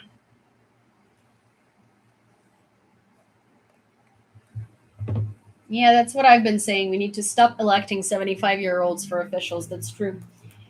Now it's official. The European Commission recommends granting Ukraine the status of an EU candidate country. The decision to grant or deny candidate status will be made by EU leaders at a summit in Brussels on June 23rd, 24th. The recommendation of the European Commission to grant Ukraine the status of an EU candidate contains conditions that Kyiv will have to fulfill, including the rule of law and the fight against corruption. Eurovision 2023 may be held in the UK instead of Ukraine. Given the current circumstances, the guarantees of security and functioning necessary for the broadcaster to hold the contest, Ukraine cannot hold it, the organizers said. At the same time, they clarified that perhaps Ukraine will be able to host Eurovision 2024. Recall that the UK took second place in the song contest. The New York Times showed a photo of a mass grave in Lysychansk.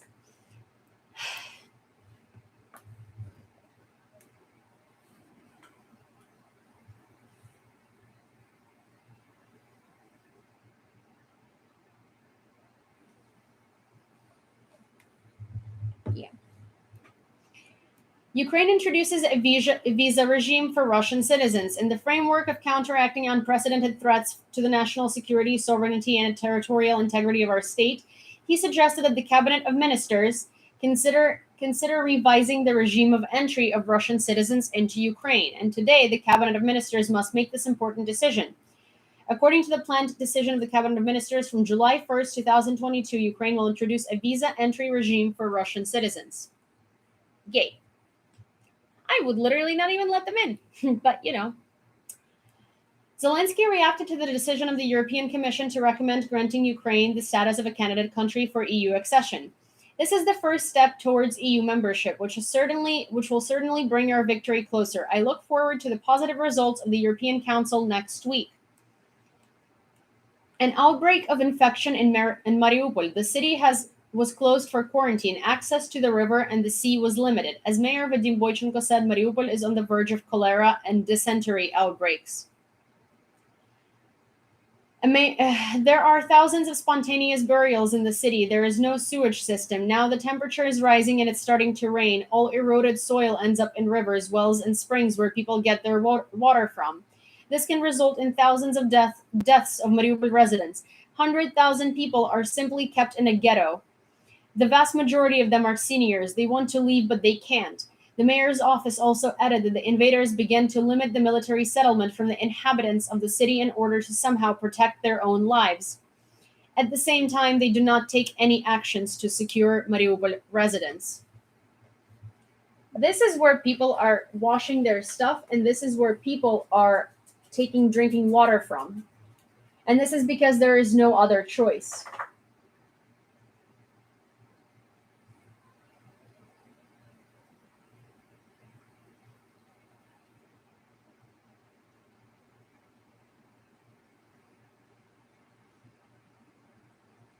I don't have any family in Russia.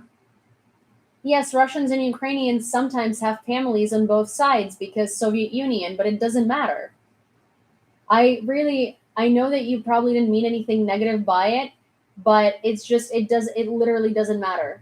Russians don't care. Russians don't believe they're Ukrainian families, and also here's the thing. I know that I'm getting heated up and I'm not trying to get mad at you or anything, but it's I'm really tired of that question because it really doesn't matter for anything. Some French people have family in England, some English people have family in France, some Kazakh people have family in Russia, Russian people have family in Kazakhstan, Belarus the same, all post-Soviet republics the same. And it's one of those things where I just genuinely really don't ever want to hear that statement again because it doesn't matter.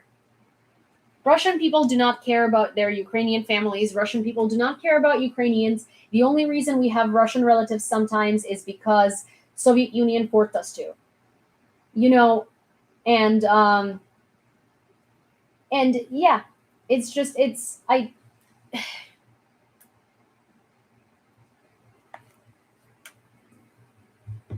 Russians are a backwards, tyrannical, maniacal nation that think that they are better than everybody in the world because the Tsarist Russia and the Soviet Union has genuinely put that into their heads. They think they're better than everyone.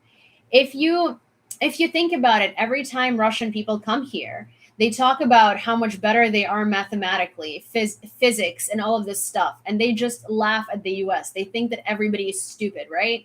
Russian educational system is pure rubbish.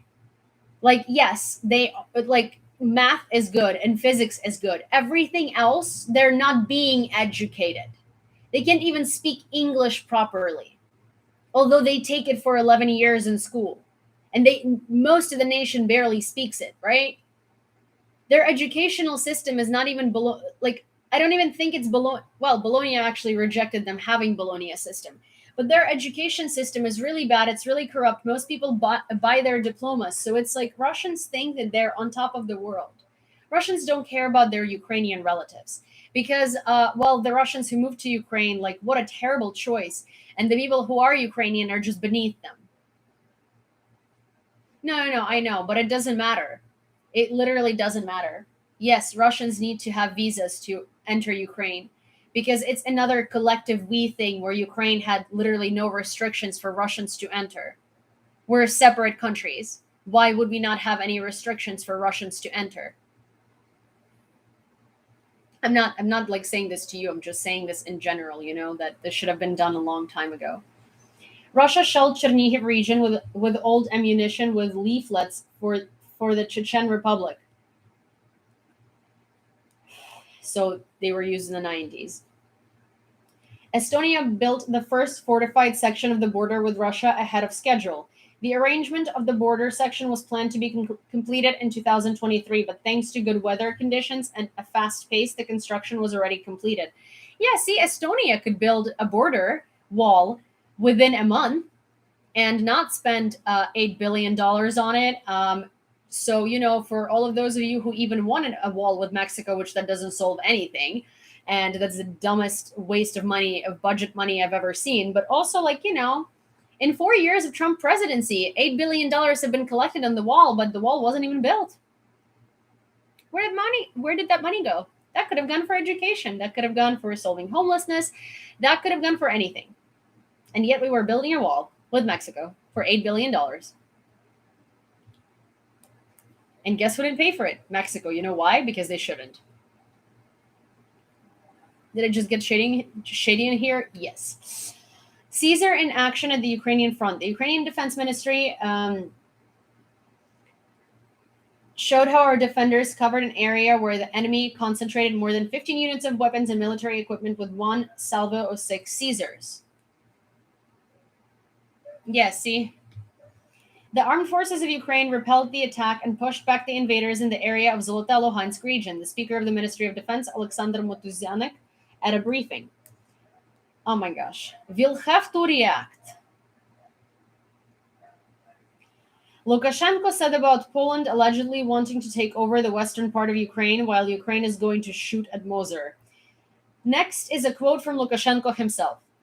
This is where we have to react, because we can't allow the Poles to surround us at all. It is a dangerous option, and I once said the Ukrainians and the Russians will ask us to help them keep their integrity so that they don't pull away. We can see that. That's why I have to keep my troops in the west and in the south. I have 10 units lined along the border behind the border guards' back, so as to not get into Belarus. There have been such thoughts. Yesterday, I was asked this question already tacitly. Are you going to enter Ukraine, your army? I say, we're not going to go anywhere until you cross the red line. As soon as you cross our border or target the Mosul oil refinery, they had such a stray thought, we will respond instantly. Okay, like, this man is clearly battling dementia and hallucinations and audible and visual hallucinations, and I feel really sad for him in that way, but also, like, gosh, maybe don't stay in your chair, in your presidential chair, when you clearly have so many quite disturbing problems with your head. But Boris Johnson arrived in Ukraine. Many days of this war have proved that Britain's support for Ukraine is firm and resolute. I'm glad to see Boris Johnson, a great friend of our country, in Kyiv again, Volodymyr Zelensky wrote. Putin spoke at the plenary session of the SPIEF, the main thing from the dictator's address. The Russian operation in Ukraine was forced and necessary, based on the right of the sovereign state of Russia to defend its security, the right to free development. There are 5-6 options for exporting Ukrainian grain. Let the Kyiv authorities decide for themselves how to do it, without being guided by their masters from overseas. The beginning of our operation in Donbass, as this was for Putin, is a lifeline for them, which allows them to blame their own miscalculations on others, in this case, Russia. Today's rising prices, inflation, food and fuel problems, and energy in general are the result of systematic mistakes in the economic policies of the current US administration and the European bureaucracy. Colleagues in the West are trying to oppose the course of history. They think in terms of the last century. They are in illusions and do not want to notice changes. It will not be the same. I love when Putin talks about himself in the third person, and for some reason every time he talks about him and his delusions, he says the West. I think it's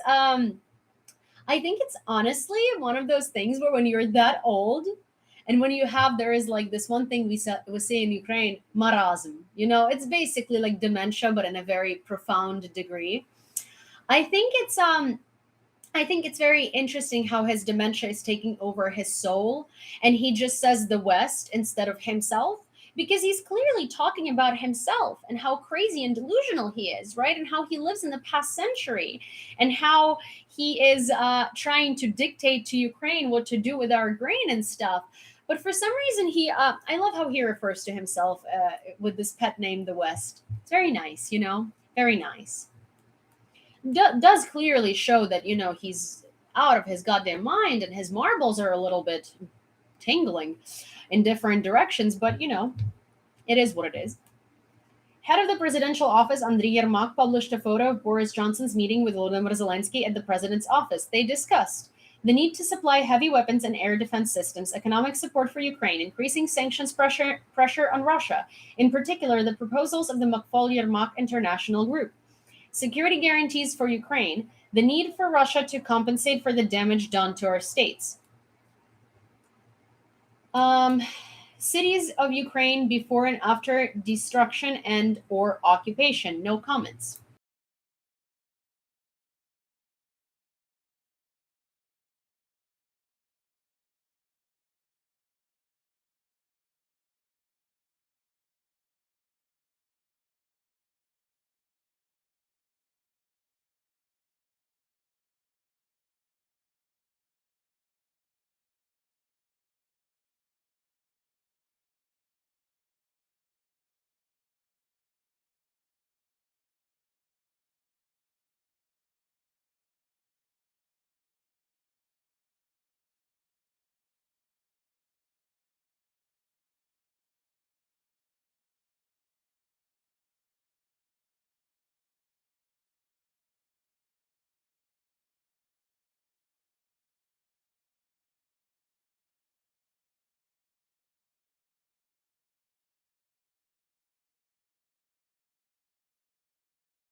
Yeah, so many beautiful cities destroyed. Alexei Ogarev, former head of Rasvooruzhenie, was found dead in Moscow region. The body of a 64-year-old Ogarev was found in his own house in the cottage village of Balaton in the Odintsevo district of the Moscow region. The investigative committee claims that the death was not of a criminal nature. However, law enforcement have launched an inquiry into the case. Yeah, okay, of course. Rasvooruzhenie is Russian ammunition. So, yeah, his death was definitely just an accident. Ukraine will return Crimea by military means. The representative of Zelensky for the Crimea issue, Stamila Tasheva, on air of National Telethon. According to her, since February 24th, approaches to deoccupation have changed, and we will use absolutely all the methods that we will need to return the territory at the time of X to return the territories. The issue of using various asymmetric measures, including military elements, they were not excluded in the strategy of deoccupation and reintegration. The issues of Crimea after February 24th and the approaches to the return of the territories have also changed, she said. Ukraine demands additional talks on the holding of Eurovision 2023, which today, by the decision of the European Broadcasting Union, was transferred to Britain. This is stated in a statement by the head of the Ministry of Culture, Alexander Tkachenko. He said that Ukraine does not agree with the nature of such a decision without discussing the possibility of other options. Holding the Eurovision Song Contest 2023 in Ukraine is a strong signal to the world that it supports Ukraine now. We will demand to change this decision because we believe that we will be able to fulfill all the commitments we have made, as has been repeatedly reported to the European Broadcasting Union. We recommend subscribing to English language channel Ukrainian Struggle Center. Oh, that's a very, oh yeah, I have it. Yeah, so I have that channel in my link in bio. British Prime Minister Boris Johnson has proposed launching a large-scale training program for Ukrainian military, Reuters reported. President of Kazakhstan Tokayev, who spoke before Putin, stated that DNR and LNR are quasi-states and Kazakhstan does not recognize them. Tokayev also stated that he had nothing against Ukraine's accession to the European Union. Ooh, how the tables have turned. Or how the turntables, you know. Sinya, what are you eating? Sinny, what are you eating? Sorry, I need to check on my child. Sinya. Oh my god, dude. No, baby. You stupid thing. Sin. Oh my gosh, why do you always have to eat things like that? I'm sorry. It's not how it works. It's just like, she found a tag on the pillow and she was eating it. It's just a normal thing for Cindy. I'm sorry, babe. Putin said that he is not against Ukraine joining the EU. The EU is not a military political bloc. Unlike NATO, we have nothing against Ukraine joining the EU. Oh, thank you. I mean, thank you for your kindness and generosity. We forgot to ask you whether you mind. Oh, wait, we didn't have to. You launched a full-scale war onto us. And destroyed most of our cities because we don't want to be a part of your garbage country. The armed forces of Ukraine kicked out the invaders from Dmitrivka, Izum district, Kharkiv region. Operational summary of the General Staff of the Armed Forces of Ukraine. Russian ships sunk or damaged by Ukraine since February 24th. Guided missile cruiser of the Russian Navy, Moskva. Novocherkassk, large landing ship. Vsevolod Bobrov, logistics support vessel. Serna-class landing craft. Saratov Project 1171, landing ship. Caesar Kunikov Project 775, large landing ship. 8 Raptor-class patrol boats. Rescue tugboat Rescuer Vasily Bekh. French giant Thales will sell its business in Russia. Do you remember how the French Thales company that designs and builds electrical systems and provides services for the aerospace, defense, transportation, and security markets got into a scandal in Ukraine? Their products were found in the seized Russian military equipment. Now the company has finally realized the mistake and is closing its business in Russia and will no longer provide services to major Russian banks. This is another achievement of Ukrainian fighters against the violation of the sanctions. With the help of the Total Isolation of Russia initiative launched by Alexander Dubilet, an appeal was made to European law enforcement agencies to punish Thales and its daughter companies, Safradir, for violating European sanctions. Currently, the work is ongoing, and soon even more companies will either leave Russia or receive a fair punishment. Yeah. The tugboat of the Black Sea Fleet of Russia, Vasily Bekh, sank, said the head of the Odessa Army, Maxim Marchenko. Macron on EU candidate status for Ukraine. Under normal conditions, this would not have happened. French President Emmanuel Macron, after a visit to Kyiv, said that the EU decision of the status of a candidate for EU membership for Ukraine is connected with the war in the country. The French president stated this in an interview with BFM TV on the train when he was returning from Ukraine. According to Macron, under normal conditions, why is my phone always overheating? This is so ridiculously annoying. Okay.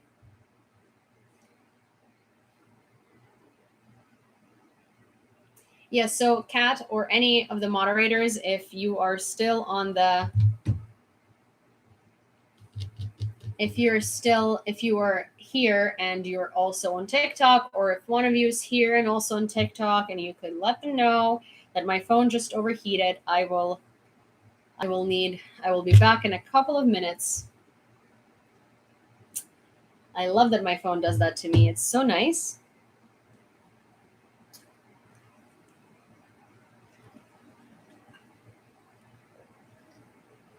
So nice.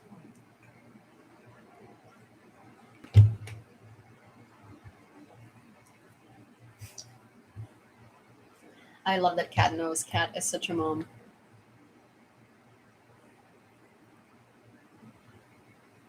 Oh, and we back.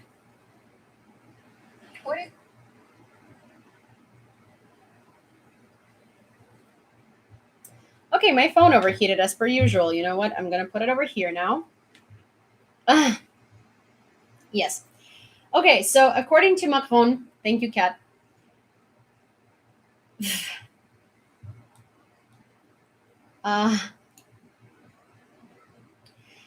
Okay, yeah, my phone overheated as per usual. I'm sorry. I'm back. According to Macron, under normal conditions, Ukraine should not have become a candidate, but the context of the war in the country changes the situation. Macron believes that granting this status is a strong political gesture that will need to be ratified over the next few years. You know, this man, when he doesn't speak, he's so much better than when he opens his mouth. If he just stood places silently, he would have been such a better leader. Genuinely. And I like, you know, I don't think that about most leaders, because you do need to be able to speak to kind of like, you know, be a leader of your country. Macron, however, really not.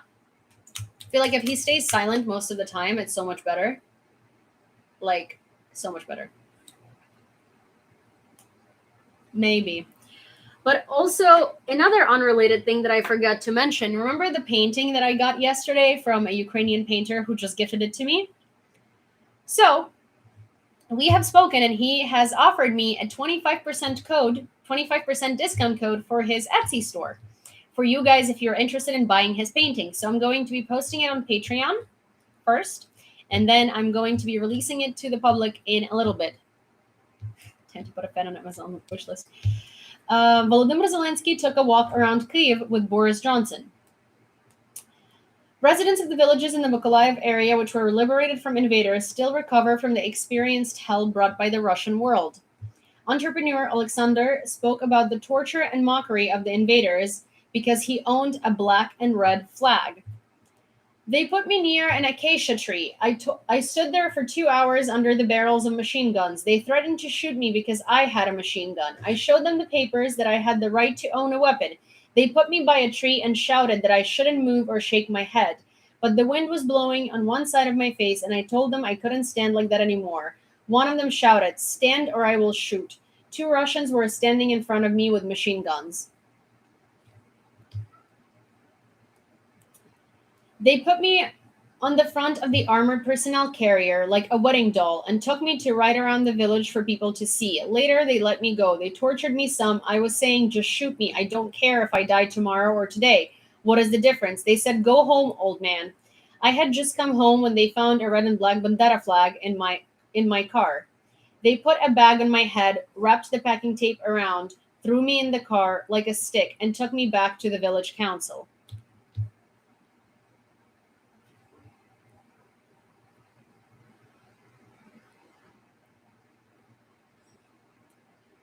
Volodymyr Zelensky published more photos from the meeting with Boris Johnson. I'm just going to show you.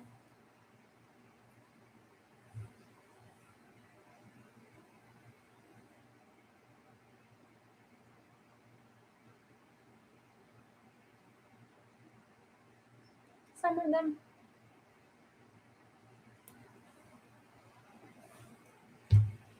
Lysychansk is completely under the control of armed forces of Ukraine, said the head of the Luhansk Army, Serhiy Haidai. That's big. Lysychansk is completely under the control of the armed forces of Ukraine. That's the city right next to Severodonetsk. It's a very, very, very big deal. Very big deal.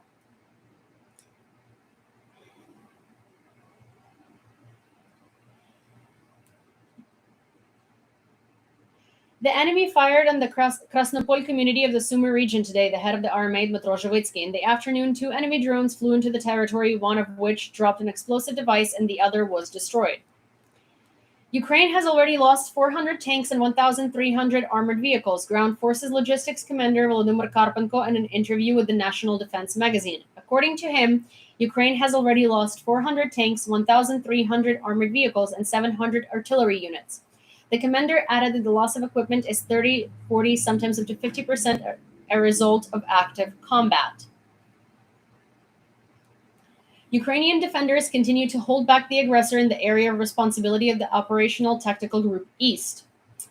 Evening address of Volodymyr Zelensky. Another week of confrontation is coming to an end. We have strong solutions for Ukraine. The European Commission supported the candidacy. Negotiations in Kyiv with European leaders. Today is the visit of Boris Johnson.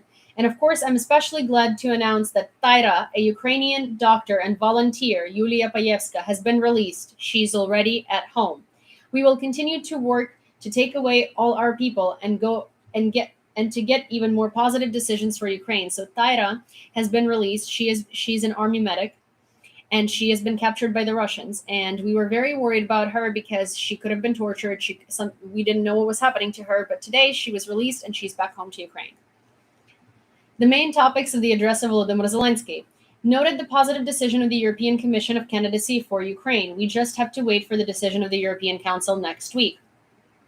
After February 24th, our country joined the European energy system. Our networks, Ukraine and the European Union, work in sync despite the full-scale war.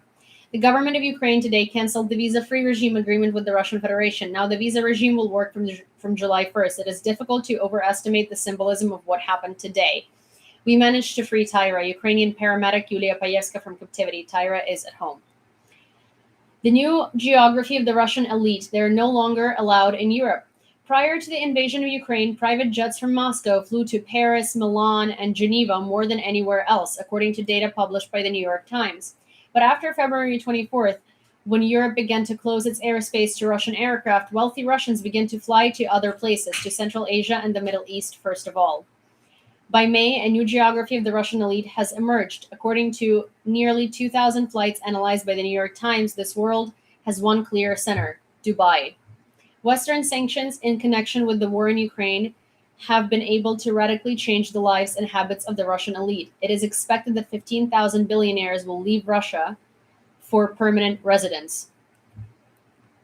The fact that they have 15,000 billionaires. Slaviansk is preparing for the offensive of the invaders, said the mayor of the city of Yewleea on the air of the telethon. Judging by the statements of the Russian side, an enemy attack on Slaviansk and Kramatorsk is expected any day. The front line has lined up directly along the Seversky Donets River, and this worries the residents of the city. He added that as a result of shelling in the city, the first cases of civilian deaths were recorded. Boris Johnson received a letter and a photo from 6-year-old Yulia, evacuated from Mariupol.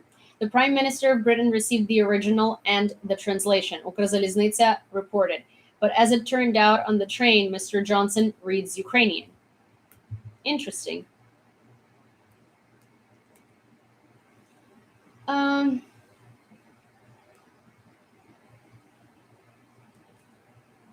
Putin wanted to make Russia a powerful country, but made an unruly outcast. Podolyak responded to the refusal of the president of Kazakhstan to recognize the LDNR. President of Kazakhstan Kassym-Jomart Tokayev refused to recognize the quasi-enclave's LDNR. No CIS/CSTO country wants to participate in Russian crimes. Syria is the Kremlin's only ally left on the political map. Putin wanted to make Russia a powerful country, but he turned it into an unruly outcast, wrote Mikhailo Podolyak, deputy of the head of the OP, on Twitter. Slovenia has exhausted military reserves that it can transfer to Ukraine. And then this is what we're going to end the news on.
Yeah, it's very sweet.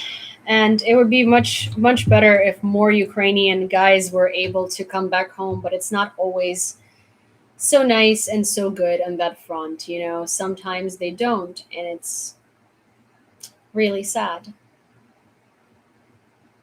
But we get to see these very happy kids seeing their dads, and we get to see these very happy wives and moms and girlfriends seeing their men come back, and it's really sweet. Well, thank you guys for, as always, participating in the news. Thank you for staying here, and thank you for caring about Ukraine. I do need to I do need to leave because, well, first of all, it's been 2 hours and 2 minutes. Wow. And I need to still finish some things as always, and I'm trying to fix my sleep schedule because unfortunately it has been really bad, and by that I mean I stay up till 4 to 5 in the morning doing things, and then I wake up at 10, and then I run some errands, and then I basically fall asleep from like 2 to 7, and it's been awful. And so I really want to change that, and I'm going to try and do that. So thank you so much. I'll see you guys tomorrow on YouTube for the 2 p.m. EST live. Thank you, Pamela. EST live with Natalia the historian and Vam Takosh. And I will see you guys tomorrow for the news and for the live about Donbass. If you're not subscribed to YouTube yet, please do. I am going to be waiting for you there tomorrow. Bye.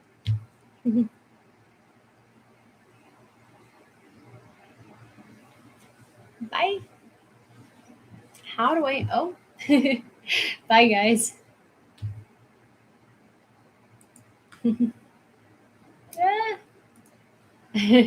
There we go.